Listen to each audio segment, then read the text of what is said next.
So this tractor is the same age as, well, it's 1 year younger than Greg. So this is a 1979 Alice Chalmers 175 high crop.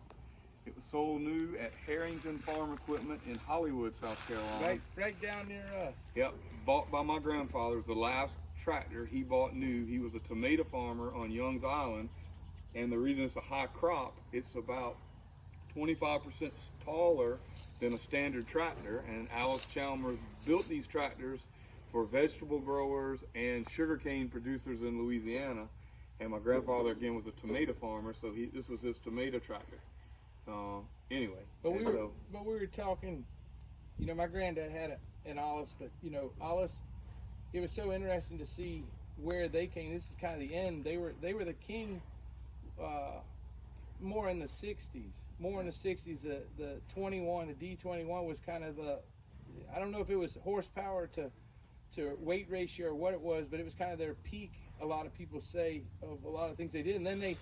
Fiat, as we know, the car company, and then they got into generators too. I mean, they went, it split and went in all different directions, but this is kind of the end of... yeah, I think this was 79, and I think they finally went out in 1985 was the very end of them when the farm crisis hit. Kind of useless toy kid knowledge that us farmers and processors and millers can't let go of when we love old equipment. Right. It's kind of like to see how it still keeps going, and how bad is it to get parts?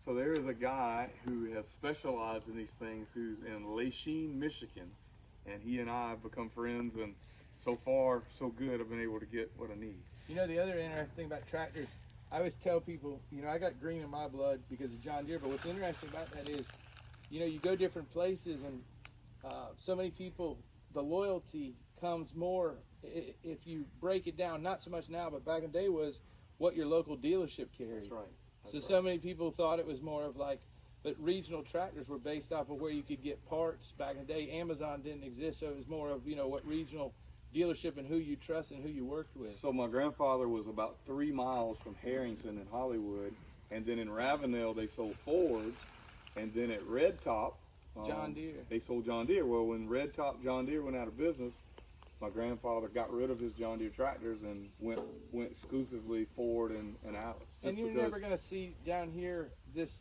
deep in the south like Oliver's or Mini Mo's in Minneapolis, Moline. So that was more of a Midwestern. Right. So you just it's just kind of interesting to see the difference of some of them. But the big four were John Deere, International Harvester, Alice Chalmers, and Ford in the south.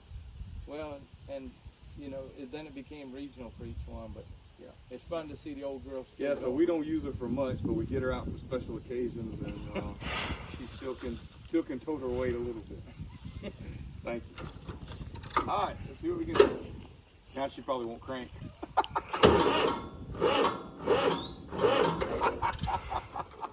It's not gonna crank. Not like a John Deere. Shake the steering.